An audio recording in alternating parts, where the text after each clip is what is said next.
Last month, I received an email from a gambling site offering me a free $50 bet. The design was slick, the offer was tempting, just one click away. Out of curiosity, I signed up, and within minutes, I could place bets on anything from basketball to blackjack. There was no verification, no barriers, just endless possibilities. What shocked me wasn't the access, but it was the realization that this digital casino is open to anyone, anywhere in the world, at any time. That free offer wasn't free at all. Someone, somewhere was paying that true price. Online gambling isn't just for entertainment, it is a rapid growing public health and social crisis. According to the Boston Times, on August 25th of 2025, the legal and gray market online gambling industry is estimated at around $402 billion, which is 4 times the size of the legal one. The Daily Press on August 17th of 2025 reported that the states lose billions in tax revenue each year to unregulated offshore sites, which also expose users to addiction and fraud. Today, I will plead the case against unregulated online gambling. First, I will explain the problems that online gambling creates and poses. Next, I will explore the causes that allow these problems to exist in the first place. And finally, I'll present solutions that ultimately show how regulation and responsibility can lead to a safer future for everyone. So let's start off to understand with the urgency of this issue. Let's look at the problems that online gambling creates. These problems fall under 3 major categories: the growing addiction in young people, the spread of organized crime, as well as the lack of consumer protection, which leaves players ultimately vulnerable. First, the young people. In the Philadelphia Times on April 4th of 2025, a high schooler named William Tang, who is a senior, warns that around 60 to 80% of high school students have gambled enough for money, and even though they are underage. He has described how teenagers create fake accounts using gnoming to bypass limits, and encouraged by influencers who stream fake gambling wins online. Similarly, the Talk of the Town on July 3rd of 2025 reports that in South Africa, children are using their parents' IDs to access gambling sites, spending their lunch money on digital dice and casino apps. These stories illustrate a seemingly global trend, which a generation raised on online, they're being groomed and risked into addiction before they're even legally adults. Second, organized crime. The Toronto Star on the May 11th of 2025 revealed that online gambling isn't just a youth issue, it's a criminal one. The murder of Hell's Angel Craig, who was in the mafia, was exposed to a multi-million-dollar web of illegal gambling sites, which again was tied to the mafia. These networks often use offshore servers to move money and locate enforcers to collect debt, blending with white-collar crime to violent coercion. In these digital ages, crime has gone wireless and more difficult to trace. So let's move on to the third one, the lack of consumer safeguards. Even outside criminal rings, unregulated betting sites often act without oversight.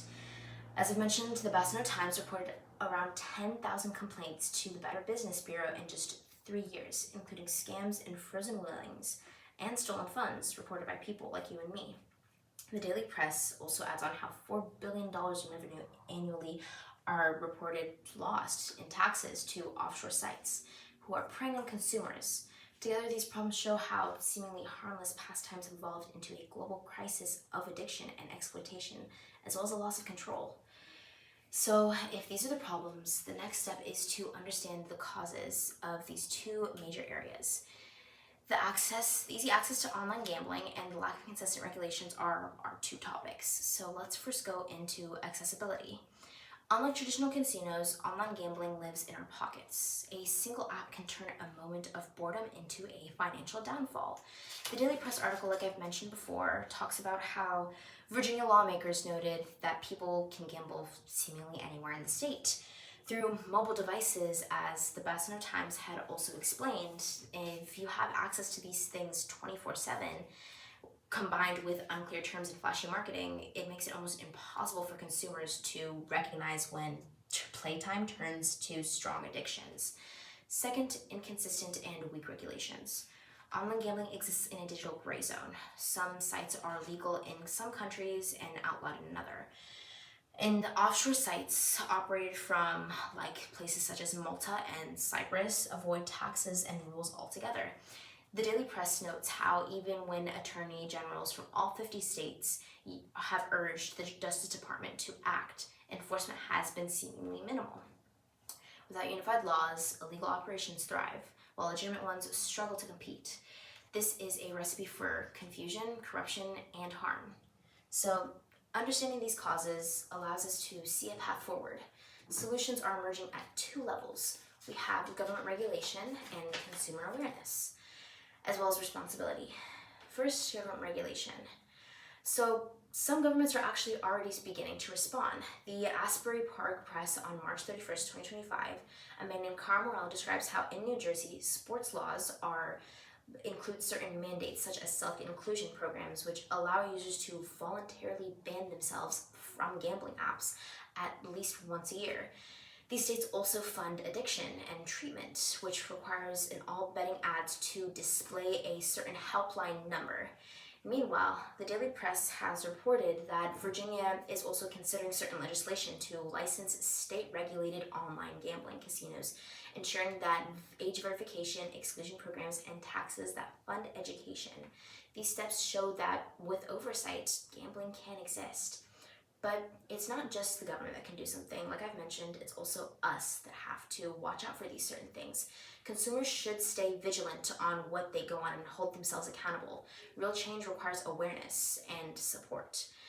The Derby Evening Telegraph on December 24th of 2024 tells a story of a certain John Wade who was a lifelong gambling addict, but through a certain system, he was able to overcome that addiction.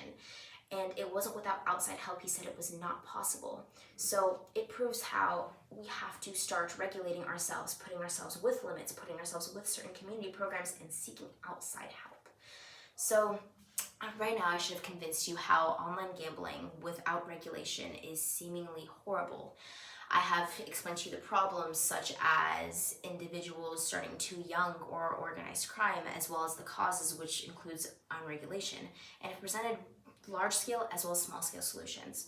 So when I think back to that $50 bet, I do not see it as something fun. I see it as something harmful, a man who is losing his winnings and savings to a digital win that'll never arrive. So when you get home, I urge you to truly put yourself at limits with anything, especially gambling. And if you have a problem, tell someone. It's never too late to stop. Thank you.